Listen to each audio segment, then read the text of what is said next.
Okay, friends. Yesterday we had completed most of the theory part of depreciation, जहाँ पर मैंने आपको depreciation का meaning, different methods, ये सब चीज बताए थे. And we started with the first method called as the fixed installment method. Fixed installment method का खासियत है, it is one of the easiest method of calculating. It's very common and it is calculated on the basis of original cost. दो तरीके होते हैं calculate करते वक्त, या पहले उसमें जाने से पहले ओरिजिनल कॉस्ट का मतलब तो it is purchase price plus incidental expenses, मैंने उसके एग्जांपल बताए. फिक्स इंस्टॉलमेंट मेथड में depreciation is either calculated as a percentage of original cost और बाय यूजिंग द फॉर्मूला. ज्यादातर हम लोग को प्रैक्टिकल क्वेश्चंस जो है that is based on percentage of original cost only. अगर आपको एस्टिमेटेड स्क्रैप वैल्यू और लाइफ दिया रहेगा तो फॉर्मूला यूज हो सकता है. अकाउंटिंग ट्रीटमेंट में परचेज हुआ तो एंट्री आएगा asset to cash and bank, खर्चा हुआ तो भी asset to cash and bank. हर साल हम लोग डेप्रिसिएशन कैलकुलेट करेंगे, चार्ज करेंगे. Depreciation is always calculated on the basis of time. जिस साल जो मशीन जितना महीना चला उतना महीने का हम लोग डेप्रिसिएशन चार्ज करते हैं. तो परचेज वाले साल में we calculated depreciation from the date of purchase to the end of the year, और सेल वाले ईयर में from the beginning of the year to the date of sale. Sale का entry cash and bank to asset account. Profit loss के लिए भी compare selling price and book value of the asset.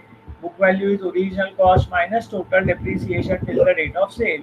अगर selling price ज्यादा है तो profit, profit आया तो asset to profit and loss account, और कभी लॉस आया तो profit and loss account debited to asset account. Now let me come to one more last theory part of this chapter which is called as accounting year. What is an accounting year? Accounting year यानी every businessman again has an option to choose two kinds of accounting years. Does anybody know what are the two kinds?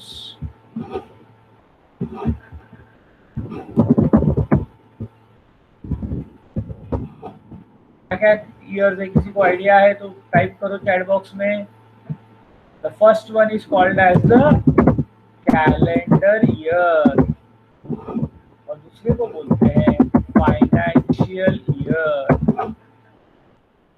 Okay, the two kinds are calendar year and financial year. Calendar year starts from 1st January of any year to 31st December of that particular year. Whereas financial year starts from 1st April of any year to 31st March of the next year. Okay, अगर example बोलने को जाओ तो we write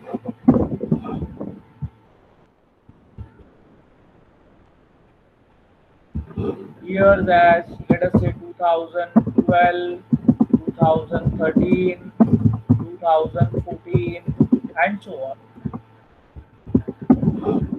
कोई अगर financial year रहेगा तो हम लोग जो है उसको लिखते वक्त we write it as 2011-12. 1 अप्रैल 2011 को चालू हो रहा है ना, इसके हिसाब से we call it as 2012-13. Then we call it as 2013-14.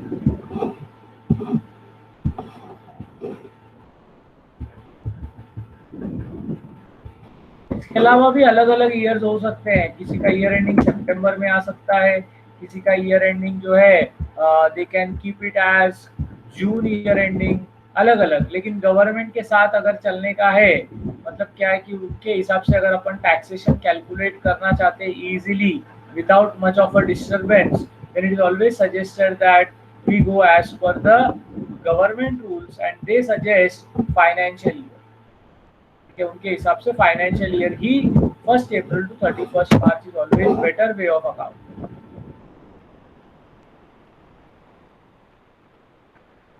And from 31st March to 1st April, ये क्या सवाल है राहुल मोहन? तो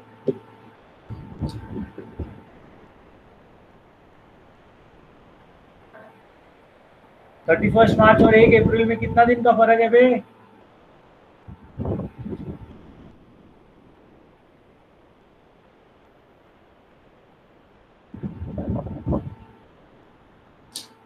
जीरो, सेम डेट है। तो आप लोग ये लिख के ले लो, accounting year, calendar year and financial year, फटाफट चार्ट बना लो, तो फिर अपन directly we will go to question number 1।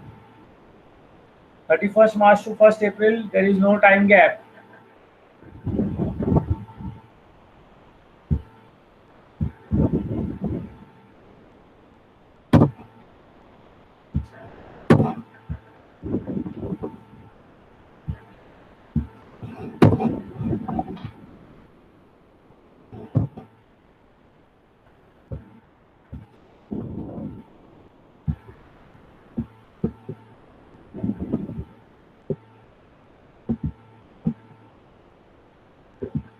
Once you have written it down, please do let me know. You can start reading question number 1 and we will solve it together.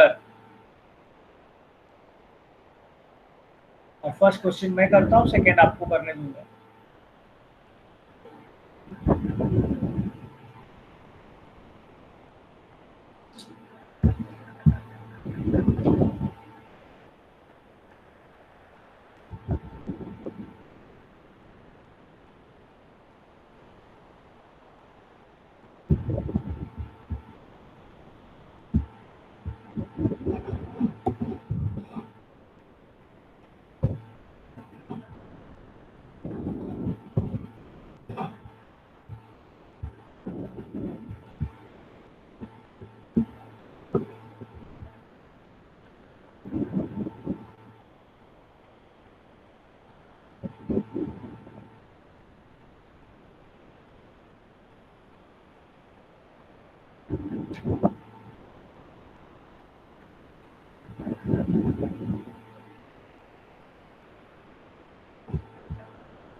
तो पहले हम लोग कुछ क्वेश्चंस कैलेंडर ईयर के करेंगे, फिर financial year and then we will proceed further.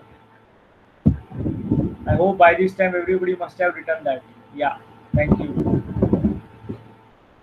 So first and the most easiest question, let us understand. Messrs Amul Industries Pune purchases machinery for 19,400 on 1st January 1998 and spent rupees 600 for its erection.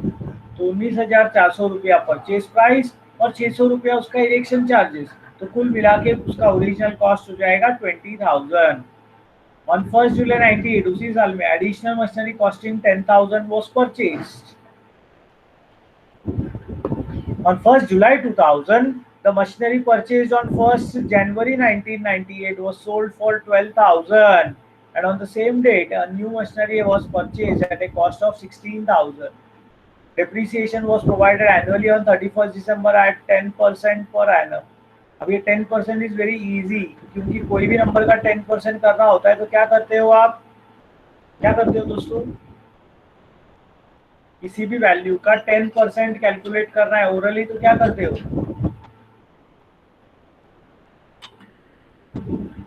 एक zero निकाल देते हो, बरोबर, from the right hand side. So definitely it's the shortcut. यहाँ पर आपको याद रखना है लेकिन नंबर ऑफ मंथ्स, वो मशीन जो यूज होता है परचेज और ईयर वाले से सेल वाले ईयर में ही नंबर ऑफ मंथ्स बदलते हैं, otherwise the number of months will definitely be 12. Give machinery account and depreciation account for the years 98 to 2000. तो depreciation का कोई भी क्वेश्चन होने दो, it will always start with working notes. हो सकता है आपने 11th स्टैंडर्ड में सीखा हो वर्किंग नोट्स बनाना, बट मैं थोड़ा सिंपल तरीके से आपको वर्किंग नोट्स बताता हूँ। पसंद आया तो यूज करो, नहीं आपको पसंद आता है तो आप अपना रेगुलर स्टाइल में कैलकुलेट कर सकते हो। I don't have any problem, मेरा कोई जोर जबरदस्ती नहीं है, but I will use this particular formula, I always use this, मेरे को बहुत अच्छा लगता है। तो इसमें हम लोग क्या करते हैं, सबसे पहला working note number 1, working note number 1, calculation of annual depreciation.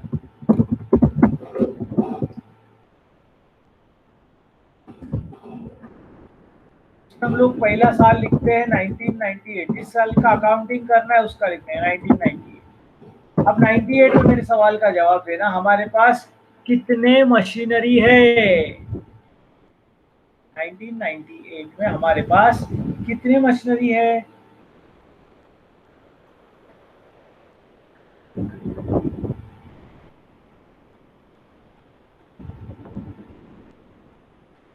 There are two machineries. The first machine is purchased on 1st January and the second one is purchased on 1st July. So friends, हम लोगों को यहाँ पर लिखना है on rupees. पहला machine का कीमत है 20,000, ऑर्डर चेंज नहीं करने का।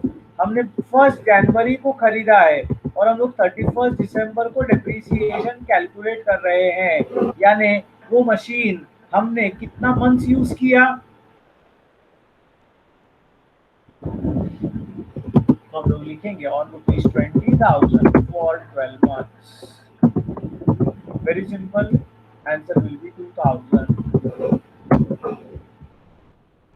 इसके अलावा हमारे पास एक और मशीनरी है जो हमने 1st जुलाई को खरीदा था।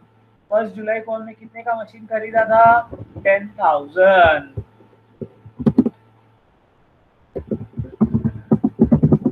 फॉर। जुलाई में खरीदा तो July to December, from the date of purchase to the end of the year. बोलो how many months? It will be depreciation will be charge for 6 months. अब 10,000 का 10% ओवरऑल देखोगे तो 1,000, 6 महीने का बोलोगे तो 500। इसका मतलब total depreciation charge for the month of या for the year 1998 will be 2,500। क्या ये बात सब लोगों को समझ में आया क्या?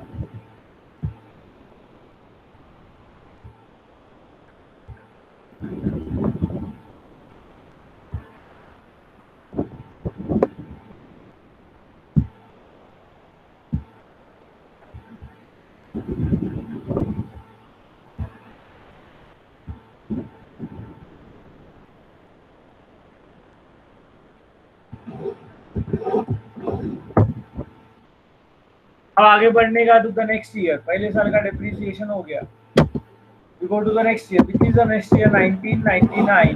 बोलो 99 में परचेज या सेल कुछ हो रहा है क्या? 1999 में परचेज या सेल कुछ हो रहा है क्या? Answer is no.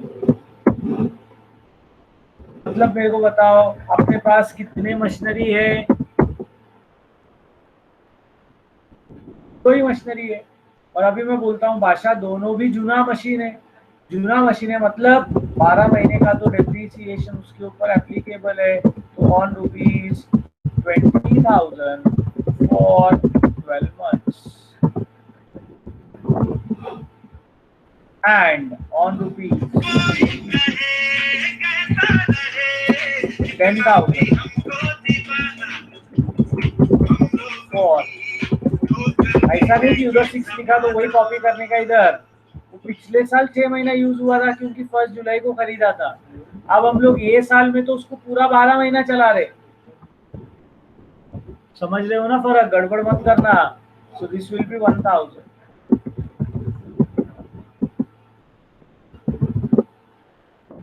The total depreciation to be charged for the year 1999 will be rupees 3,000.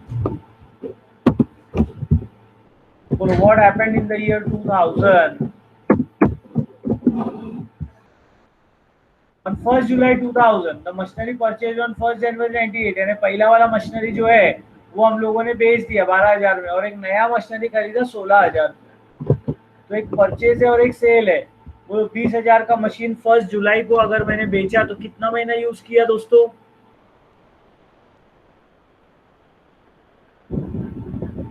तो in case of sale from the beginning of the year to the date of sale, तो मैं लिखेगा on rupees 20,000 for 6 months. Amount of depreciation is 1,000। वो जो दूसरा machine था 10,000 वाला, उसको तो कुछ नहीं हुआ, अभी 2 साल हो गया हम लोग यूज कर रहे हैं उसको।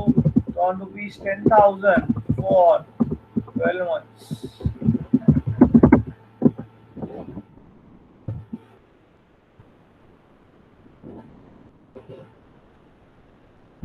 दिन क्या हो गया, हमने एक और मशीन खरीदा, कितने का, 16,000 रुपए का।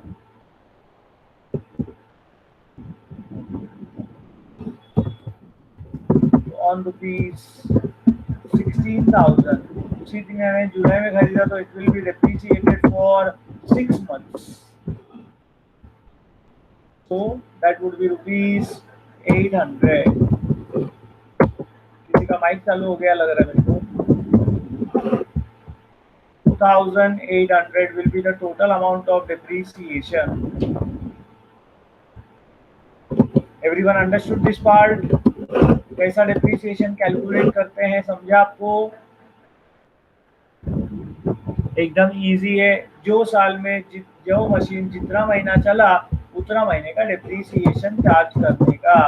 सेकेंड वर्किंग नोट आएगा, कैलकुलेशन ऑफ प्रॉफिट और लॉस ऑन सेल। प्रॉफिट और लॉस ऑन सेल कैलकुलेट करने के लिए आपको सबसे पहला you have to calculate what is called as book value of the asset.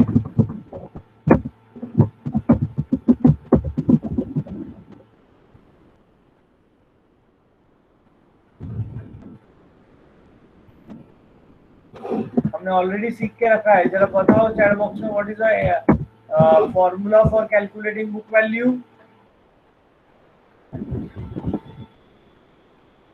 What is the formula for calculating book value?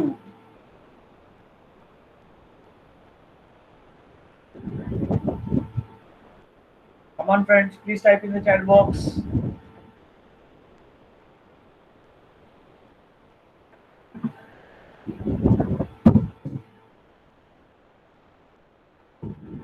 याद नहीं है?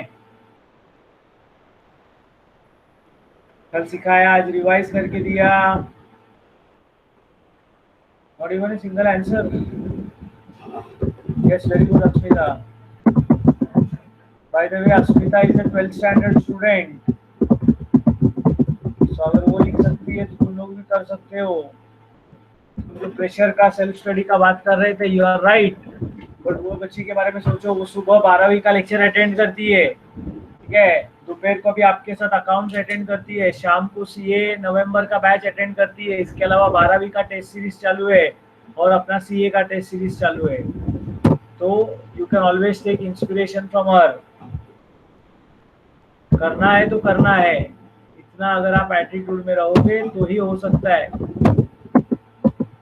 This is nothing to related to your complaint, okay. तो हमारे जो एसेट बेचे हैं उसका original cost कितना है, दैट इज 20,000। ये दिमाग में रखने का, ये मालूम होना चाहिए। बाकी किसी ने भी मेरे को जवाब क्यों नहीं दिया, I am surprise. I asked book value so many times.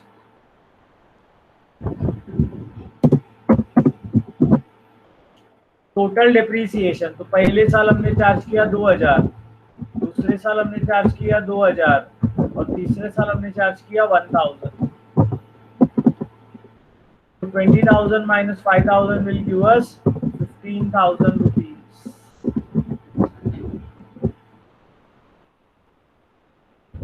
चलो बुक वैल्यू का कैलकुलेशन सबको समझा गया।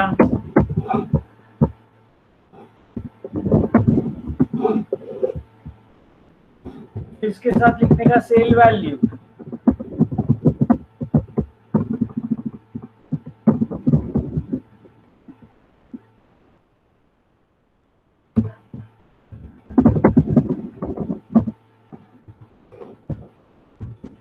सेल वैल्यू मतलब क्या भाव में बेचा।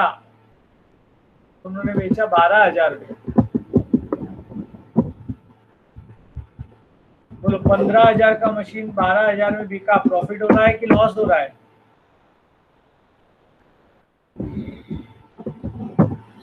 लिखने का loss on sale is equal to ₹3,000। अब एकदम वो छोटा बच्चे लोग जैसा 12,000 माइनस या 15,000 माइनस 12,000 वो सब लिखने का जरूरत नहीं। डायरेक्ट प्रॉफिट हुआ कि लॉस हुआ, कितना हो गया वो लिख देंगे। तो वर्किंग नोट होने के बाद हम लोग को 2 लेजर अकाउंट बनाने को बोला है। So in the books of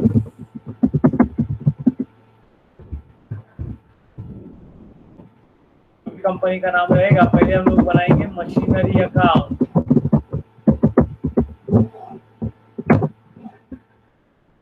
आपको मालूम है लेजर अकाउंट में there are 8 columns.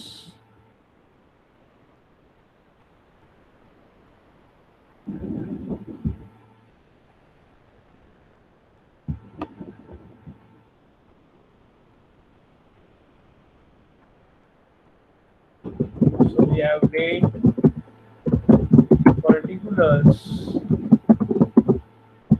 journal folio, rupees on the debit side, date, particulars, rupees.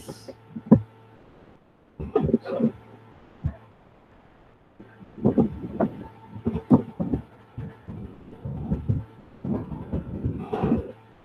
Journal folio हमको इतना बड़ा लगता नहीं है। तो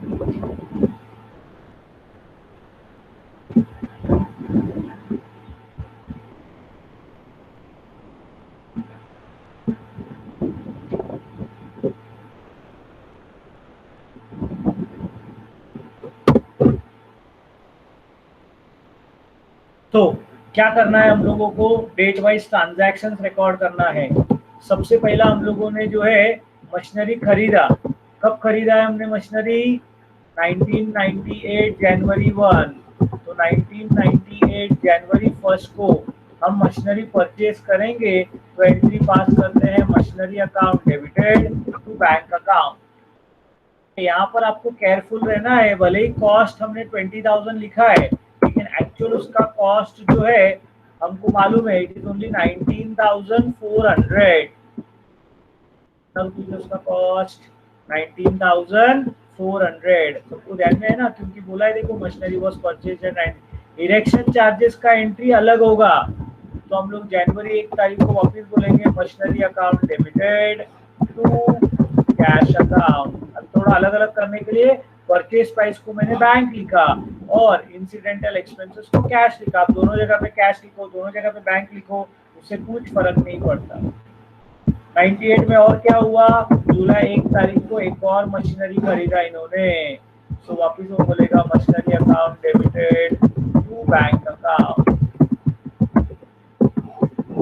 इस बार कितने का मशीन खरीदा है? 10,000। तो जिस साल में जो ट्रांजैक्शन है हमने वो रिकॉर्ड कर दिया। अब साल के आखिरी दिन हम क्या चार्ज करेंगे उसके ऊपर? We will charge depreciation. Entries depreciation account debited to asset account. इस साल में सेल नहीं है तो तेरे को सेल का एंट्री या तुमको सेल का एंट्री लिखने का जरूरत नहीं है। समझे क्या बोला मैंने सब लोग? सेल जिस साल होगा उसी साल लिखेंगे, जिस साल नहीं है उस साल लिखने का जरूरत नहीं है। पहले साल हमको कितना डेप्रीसिएशन चार्ज करना है? 2,500। तो अगर मैं अकाउंट क्लोज करूं तो डेबिट का टोटल है 30,000।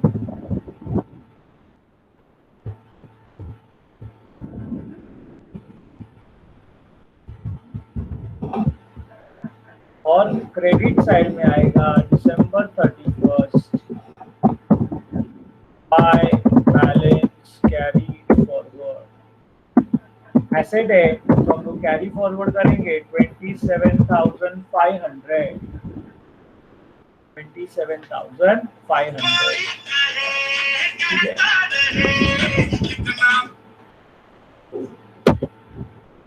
नेक्स्ट ईयर हम लोग ये बैलेंस जो था उसको ब्रॉड फॉरवर्ड करेंगे 1999 जनवरी 1 बैलेंस ब्रॉड फॉरवर्ड 27,500। क्या बोलेंगे? To balance brought forward 27,500। अब 1999 में कोई परचेज या कोई सेल हो रहा है क्या दोस्तों? क्वेश्चन दिमाग में बहुत क्लियर रखने का। कोई परचेज कोई सेल नहीं हो रहा है लेकिन हर साल हमको क्या चार्ज करना है वो क्लियर रखने का। हमको हर साल साल के आखिरी दिन we have to charge depreciation. तो depreciation account debited to asset account. ऐसा टू डेप्रीसिएशन बाय डेप्रीसिएशन ऐसा बाय हार्ट मत करो। एंट्री याद रखो that's very important. Second year कितना डिप्रिसिएशन चार्ज करना है? 3000। तो अगर मैं 3000 डिप्रिसिएशन चार्ज करूंगा तो फ्रेंड्स वापस डेबिट का टोटल, एसेट है तो डेबिट ही ज्यादा होगा, 27500। और इधर बोलोगे आप December 31st by balance carried forward 24,500।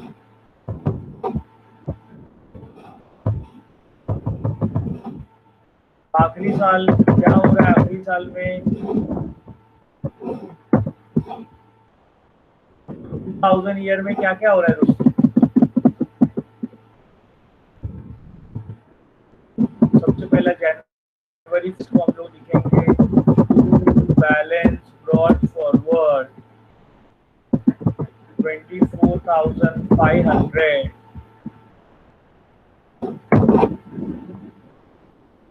Yes, sale और परचेज दोनों एक ही दिन हुआ तो आप कोई भी पहले रिकॉर्ड कर सकते हो, ठीक है। तो उन्होंने 1 जुलाई को बेचा, तो बेचने वाला एंट्री हम लोग बोलेंगे bank account debited to machinery account, तो क्रेडिट साइड में बाय बैंक अकाउंट। यहाँ पर we will write selling sale value, selling price, कितने में बेचा है? 12,000 में बेचा है। और ये बेच के हमको लॉस हुआ तो लॉस का एंट्री आएगा जुलाई 1 को ही। क्या जनरल एंट्री आएगा? Profit and loss account debited to asset account by profit and loss account. कितने का लॉस हुआ हम लोगों को? 3000। इसमें चाहिए तो लिख सकते हो, नथिंग बट लॉस। उसी दिन हमने एक और नया मशीनरी खरीदा तो जुलाई 1 टू बैंक अकाउंट। कितने का नया एसेट खरीदा हमने? 16,000 रुपए का।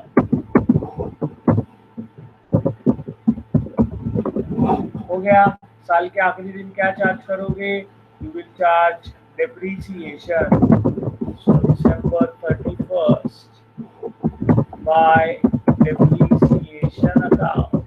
कितना डेप्रीसिएशन चार्ज करना है हम लोगों को? We have to charge 2,800। दिया हुआ पूरा काम हो गया है। अगर पूरा काम हो जाता है, अकाउंट क्लोजिंग के लिए हम लोग जा रहे हैं, तो अकाउंट क्लोज करते वक्त डेबिट का टोटल आएगा 40,500 दोनों साइड में, 40,500। दोस्तों साल के आखिरी दिन December 31st by balance carried forward आना चाहिए।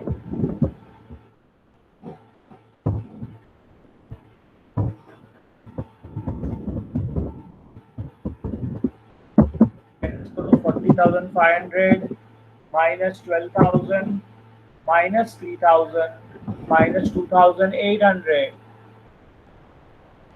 22,700।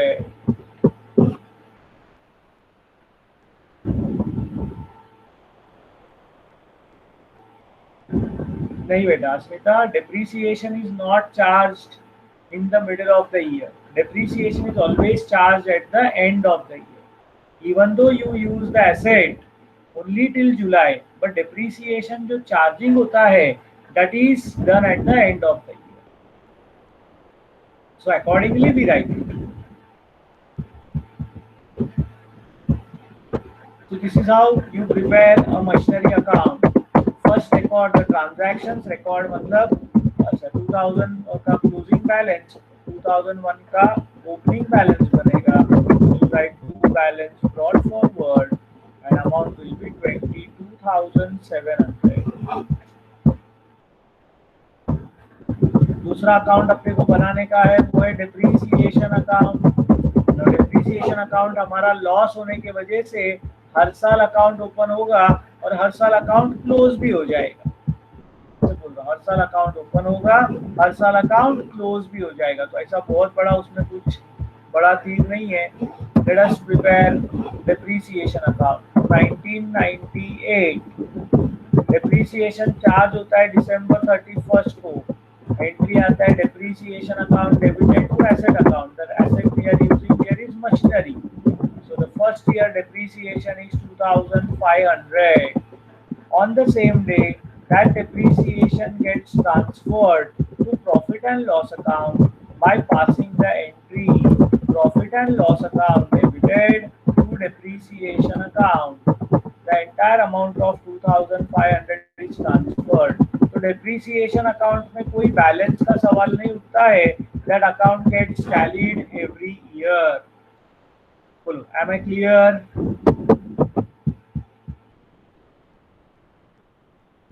What will happen in the year 1999? Again, you will charge depreciation. Entry will be depreciation account debited to machinery account. What is the amount of depreciation charge? 2800.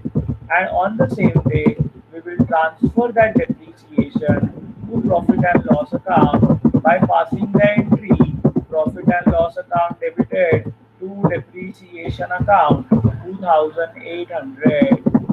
Total of 2800 will be written on both the sides. What's going to happen in the year 2000? Same. On the last day of the year, we are going to charge depreciation on machinery. Depreciation to machinery.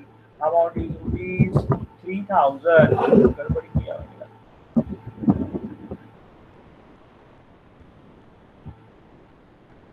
Second year 3000 था और third year 2800. I'm sorry for the mistake.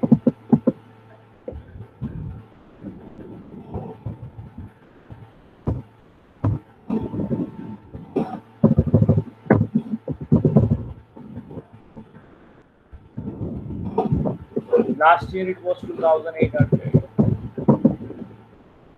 1000 में ही December 31st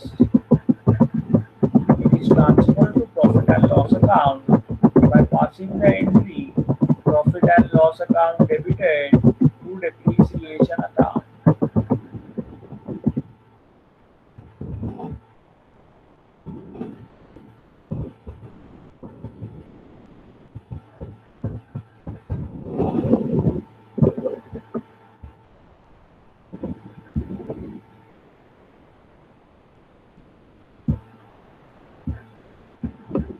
So this is your depreciation account. तो दो working note और दो ledger accounts, समझा क्या आपको?